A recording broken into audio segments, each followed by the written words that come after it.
11 years have passed since a modern airliner carrying 239 souls disappeared without a trace.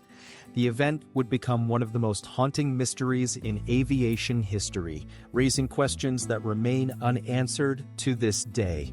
The world remembers it simply as MH370, a Malaysia Airlines flight bound for Beijing that never arrived. On the evening of March 8, 2014, passengers boarded the Boeing 777 in Kuala Lumpur with the simple expectation of reaching their destination within hours. Among them were families, business travelers, students, and crew members who could never have imagined what awaited them. At 12:41 a.m., the aircraft lifted off smoothly from the runway, its twin engines roaring into the night sky. The weather was calm, visibility was good, and nothing seemed unusual to air traffic controllers.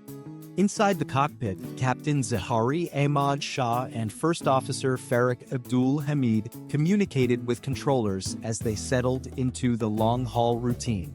For passengers, the experience was ordinary: seatbelts fastened, cabin lights dimmed, and the promise of rest before arrival. Yet less than an hour later, MH370 vanished from civilian radar screens without warning. The last voice transmission heard was calm, routine, and gave no hint of trouble. "Good night, Malaysian 370, came the captain's words as the plane crossed from Malaysian to Vietnamese airspace. It was the final contact before silence fell. Soon after, controllers in Ho Chi Minh City expected MH370 to check in as it entered their region. No transmission came. They attempted repeated calls, assuming at first a technical delay or minor communication issue. But the silence persisted, and with each minute, unease grew. When military radar data was later examined, it revealed something chilling. MH370 had not simply disappeared, it had turned back. The plane deviated sharply from its planned course, banking west over the Malay Peninsula. This maneuver was deliberate, not the result of turbulence or mechanical failure. Civilian radars could no longer track the jet once its transponders stopped transmitting. To the outside world, it was as if the plane had ceased to exist. But behind the scenes, military systems continued to follow its ghostly path across the sky. The aircraft climbed, descended, and zigzagged in ways that baffled investigators. Hours passed as the jet flew toward remote regions far from its intended route. Families waiting in Beijing remained unaware, expecting to greet loved ones at dawn. As morning broke, confusion spread when the flight failed to arrive. Airline staff gathered at the airport with signs, searching for answers.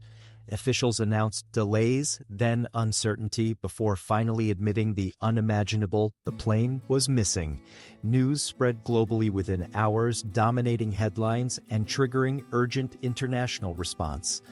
Search planes and ships scrambled across the South China Sea where the aircraft was last believed to be. But there was nothing: no debris, no distress signal, no evidence of a crash. The mystery deepened when investigators pieced together data from satellite communications. Although the plane's transponders were off, it continued to send hourly handshakes to satellites. These faint signals indicated MH370 flew for nearly 7 more hours after last contact. The discovery shifted the focus of the search thousands of miles away. The jet's path likely ended in one of the most desolate regions on Earth, the southern Indian Ocean. This revelation shocked families and officials alike. How could a modern jetliner travel so far off course without anyone intervening? And why did no one on board send a single distress call or message? Theories began to emerge almost immediately. Some pointed to mechanical failure that left the crew incapacitated. Others suspected hijacking or deliberate action by someone in control of the cockpit. Still others wondered if political motives or terrorism could explain the disappearance. But with no wreckage, every explanation remained speculative. The Indian Ocean, vast and unforgiving, became the focus of an unprecedented search. Nations contributed ships, aircraft, and technology to scour the seas. So Australia took a leading role, coordinating efforts across millions of square kilometers. Underwater drones mapped the ocean floor in detail never before attempted. Weeks turned into months as the world awaited answers. But the ocean gave up no secrets. Families grew desperate, demanding truth and accountability. Some clung to hope their loved ones might still be alive somewhere. Others began mourning without bodies to bury. Governments faced mounting criticism for confusion in the early hours. Malaysia Airlines struggled under public outrage, its reputation shattered. Officials issued updates that often contradicted one another, fueling anger and suspicion. Conspiracy theories flourished, amplified by the absence of hard evidence. Some believed the plane was seized and hidden at a remote airfield. Others claimed it was shot down and covered up by powerful nations. Still others imagined elaborate plots involving secret cargo or espionage. The lack of closure left room for every possibility, however unlikely. It was not until July 2015, more than a year later, that the first confirmed piece of debris was found. A Flaphorn washed ashore on Réunion Island, thousands of miles from the suspected crash zone. The discovery reignited global attention and confirmed the jet had indeed ended in the Indian Ocean. But one fragment was not enough to explain the full story. More pieces trickled in from beaches across the Indian Ocean in subsequent years. Each was carefully analyzed, confirming they belonged to MH370. Still, the main wreckage and flight recorders remained elusive. Without them, the cause of the disappearance remained hidden in the deep. For families, every discovery was bittersweet proof of loss, yet still no full closure. The scale of the tragedy was immense, not only in lives lost, but in the questions it raised. How could an aircraft vanish in the 21st century despite advanced tracking systems? Why were safety protocols insufficient to prevent such total disappearance? And most haunting of all, what really happened in those final hours of flight? Investigators reconstructed scenarios based on limited data. One theory suggested a rapid decompression, leaving crew and passengers unconscious. The aircraft, on autopilot, may have flown until fuel exhaustion led to its descent. Another theory proposed deliberate action by the captain or someone who seized control. The controlled maneuvers early in the disappearance lent weight to this possibility. Yet, without the black boxes, certainty was impossible. For years, the search continued across treacherous waters. Billions were spent, making it the most expensive search in aviation history. Despite this, the ocean floor kept its silence. By 2018, official search efforts were suspended after failing to locate the wreckage. Private companies later offered to continue, driven by reward-based agreements. Even then, the vastness of the ocean thwarted every attempt. As time passed, public attention began to fade, though families never forgot. Anniversaries were marked with memorials, vigils, and renewed calls for investigation. Documentaries, books, and reports revisited the tragedy from every angle. Yet no definitive answers came. MH370 became not just an aviation disaster, but a global symbol of uncertainty. It challenged trust in modern technology and exposed gaps in international coordination. It also highlighted the human cost of unresolved tragedy. Children grew up without parents, partners without closure, communities without peace. The haunting mystery continues to inspire both compassion and speculation. Even now, experts debate whether new searches should resume.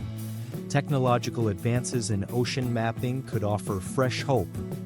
Families argue passionately that the search must continue until answers are found. Governments, however, weigh costs against dwindling chances of success. And so, the fate of MH370 remains suspended between ocean depths and unanswered questions. As the world searched, the story of MH370 became more than just an aviation mystery. It became a human story filled with grief, frustration, and resilience. Every passenger on board represented a family, a community, and a set of dreams that were suddenly cut short. Some were returning home, some were leaving for business, and some were beginning new chapters in their lives. Among them were children with their whole futures ahead and parents traveling with quiet hopes for tomorrow. The sudden disappearance turned those stories into haunting reminders of fragility. Relatives gathered in hotel conference rooms, clinging to updates from officials. They stared at screens, waiting for explanations that never came. Each day stretched into weeks of agonizing uncertainty. Hope and despair battled in equal measure as families begged for truth. The press surrounded them constantly, broadcasting their raw emotions to the world. Some broke down in tears, others shouted in anger, while a few remained silent in shock. The international nature of the flight made the tragedy even more complex. Passengers came from 14 different countries, with the largest group being Chinese nationals. This meant governments across Asia, Europe, and beyond had a stake in the investigation. Diplomatic tensions flared as accusations of mishandling and cover-ups surfaced. China demanded answers, sending ships and planes to join the search. Australia became a key player, given its proximity to the southern Indian Ocean. The United States provided satellite data and technical expertise, but coordination was often slow, marred by conflicting interests and poor communication. Critics argued that valuable time was wasted in the crucial early days. Instead of unified action, nations worked in parallel, duplicating efforts and sowing confusion. The delay may have cost precious opportunities to locate floating debris before it sank. In Kuala Lumpur, officials struggled under immense pressure. Malaysia Airlines held press conferences that often raised more questions than they answered. Details shifted from day to day, leaving families feeling betrayed. At one point, relatives even staged protests demanding honesty and transparency. The uncertainty gave rise to wild speculation. Some theories were plausible, others outlandish, but all filled the vacuum left by official silence. Whispers of military involvement circulated, suggesting governments knew more than they admitted. Speculation about secret cargo, including dangerous materials, fueled suspicion. There were even claims of remote hijacking using advanced technology. Without evidence, each theory lived in the realm of possibility. Television networks aired endless panels of experts debating scenarios. Books and articles multiplied, each offering a new perspective on the unsolved puzzle. Online communities dedicated themselves to crowdsourced investigation. Amateur sleuths analyzed satellite images, radar data, and ocean currents. Some discoveries were helpful, while others led only to dead ends. The longer the mystery persisted, the more it seemed unsolvable. Yet the families refused to let the world forget. They organized vigils, carried photographs of loved ones, and pressed governments to act. Their determination became a powerful reminder that this was not merely a headline, but a human catastrophe. Colleagues of Captain Zahari and First Officer Farrick defended their professionalism. Yet both men became subjects of scrutiny, their lives dissected by investigators and the press. The captain, with decades of experience, was painted alternately as a hero or a suspect.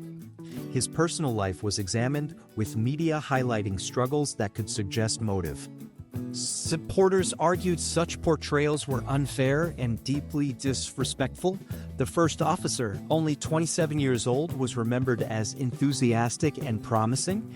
Rumors about his personal life also surfaced, further complicating public perception.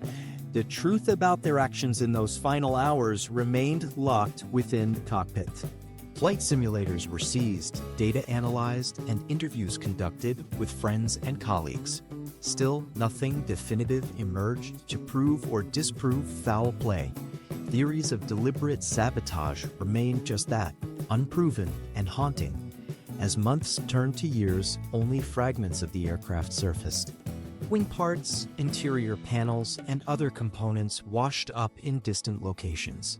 These pieces were often discovered by chance, not through systematic search. Each new find reignited the painful cycle of hope and despair. Families demanded search's resume, believing answers were still within reach.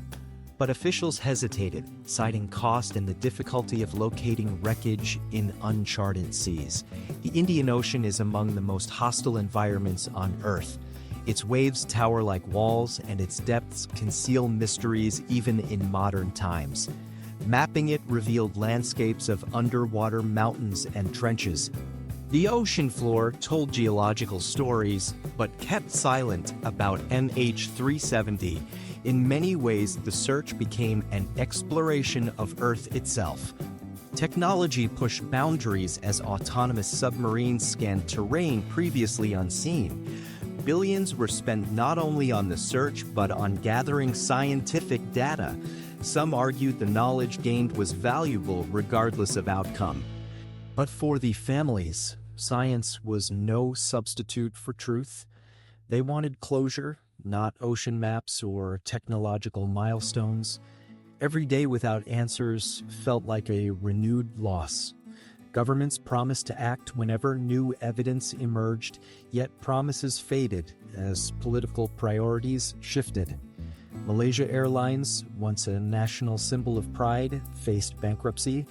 The disaster devastated its reputation and finances, leading to restructuring. For employees, the loss of colleagues and passengers was personal as well as professional. The airline became synonymous with tragedy, especially after another plane, MH370, was shot down just months later. Two disasters in such close succession seemed almost unimaginable. The airline, and Malaysia itself, carried the weight of global scrutiny. To this day, MH370 remains a reference point in aviation safety discussions. Its disappearance reshaped conversations about global tracking systems. New technologies were proposed to ensure aircraft could never vanish so completely again. Satellite tracking systems became more advanced, with mandatory reporting under discussion. But change was slow and implementation uneven across countries. The haunting reality was that millions of passengers still flew daily with no guarantee of constant tracking. Experts argued that the cost of tracking every plane in real time was small compared to the human cost of another MH370. Yet bureaucracy, politics, and industry resistance slowed progress. The tragedy became both a warning and a lesson left unlearned. Even as new technologies emerged, the fate of those on board remained the central question. What happened in those final moments as fuel ran out over the ocean? Did the passengers know their fate, or were they unconscious long before? Did the crew fight until the very end, or had control slipped away hours earlier? Each scenario carried different implications for responsibility and cause. Without the flight recorders, those answers may remain forever out of reach. For families, the lack of answers was an additional cruelty. Grieving without knowledge meant never truly moving on. It meant waking each day with lingering questions, reimagining possibilities, replaying what might have been. It meant birthdays, anniversaries, and empty chairs at dinner tables. The pain was not only emotional, but also practical. Insurance claims stalled, legal battles dragged on, and compensation was entangled in bureaucracy. Some relatives had to fight for recognition of loss in order to rebuild their lives. Others lived in limbo, unable to accept finality without evidence. In this way, MH370 was not only a disappearance, it was an ongoing wound. A wound carried by hundreds of families, dozens of nations, and an entire industry. And even now, more than a decade later, it refuses to close. For investigators, the disappearance became one of the most complex puzzles they had ever faced. The lack of a crash site meant no traditional forensic analysis could be performed. There were no bodies to examine, no cockpit voice recorder to replay, no flight data recorder to decode. Instead, experts were forced to rely on fragments of satellite data and ocean drift models. These were never meant to serve as the sole evidence in a case of this magnitude. Inmarsat, a satellite company, became central to the investigation. Its faint handshakes with MH370 were the only clues that the plane had flown south. The data showed arcs of possible flight paths across the Indian Ocean. By analyzing signal timings and Doppler shifts, experts calculated the jet's final trajectory. But the calculations were complex and open to interpretation. Some scientists questioned the accuracy, arguing alternative paths could not be ruled out. The reliance on such indirect data fueled skepticism and conspiracy theories. For the public, it was difficult to accept that a plane's fate could rest on mathematics alone. For families, the technical explanations offered little comfort. They wanted certainty, not probabilities or ranges of possibility. Yet the satellite data remained the best available evidence. It guided search crews to the southern Indian Ocean, where hope of discovery rose anew. Massive ships deployed sonar equipment capable of scanning the ocean floor in detail. Drones dove into depths where sunlight never reached. Operators studied screens for signs of wreckage, metal fragments, unusual shapes, anything out of place. Every anomaly raised hopes, but each turned out to be natural formations. Weeks of searching yielded nothing but silence. The Indian Ocean swallowed both questions and answers. Search leaders admitted the task was like looking for a needle in a haystack, except in this case, the haystack stretched across millions of square kilometers. Each day of failure brought more despair. Yet crews pressed on, driven by duty and compassion. When one search phase ended without results, another began. Ships returned to port for resupply, then set out again across turbulent seas. The human toll of the search itself was immense. Crew members endured long deployments, dangerous conditions, and the psychological strain of endless failure. Still, many considered it a moral responsibility to keep looking. The world watched as updates trickled in, sometimes weeks apart. Each headline promised new hope or fresh clues. Each ended in disappointment. The ocean revealed only its immensity. For families, the constant cycle of hope and despair was unbearable. They clung to rumors, unofficial leads, even psychic predictions. Anything seemed better than the void of silence. Governments, meanwhile, weighed the mounting costs. Billions of dollars had been spent with no answers to show. Some argued it was time to end the search. Others insisted stopping would be a betrayal of the victims. The debate grew heated, reflecting the clash between financial realities and human grief. By 2017, after years of searching, officials faced a painful decision. The official hunt for MH370 was suspended, ships returned to port, and sonar equipment was powered down. Families reacted with fury, accusing governments of abandoning their loved ones. They organized protests and petitions demanding the search continue. The decision highlighted the cruel balance between hope and futility. Was it right to pour resources into an endless search, or was it time to accept the unknown? For the families, there was no question. The search must go on. Every life lost deserved answers, no matter how long it took. Their pressure eventually inspired private companies to step in. Ocean Infinity, a seabed exploration firm, offered to search on a no-find, no-fee basis. In 2018, its ships launched a new mission across the Indian Ocean. Equipped with advanced drones, they scanned vast stretches of seafloor. For months, hopes rose again that the mystery might finally end. But once more, the ocean yielded nothing. Ocean Infinity's mission concluded without finding MH370. It was another crushing blow for families and investigators alike. The disappearance remained unresolved, one of the most enduring mysteries of the modern age. Even so, fragments of wreckage continued to wash ashore. Beachcombers, fishermen, and villagers found them across islands and coastlines. Each fragment confirmed the plane's fate, but revealed little about the cause. Some showed signs of damage consistent with high-speed impact. Others suggested prolonged exposure to the sea. But without the central wreckage, every clue was incomplete. Theories continued to multiply. One argued the plane had been seized remotely using cyber hacking. Another insisted it was shot down accidentally by military forces. Some believed the captain had deliberately chosen a remote ocean grave. Others clung to the idea of a hidden landing in a secret location. Each theory had supporters and detractors. None had definitive proof. The case became a mirror, reflecting humanity's need for answers. In the absence of certainty, imagination filled the void. Journalists chased leads, scientists published papers, and families held vigils. The story refused to fade even as years passed. For some, it symbolized the limits of human knowledge. For others, it was a scandal of incompetence and cover-up. For all, it was a tragedy that demanded resolution.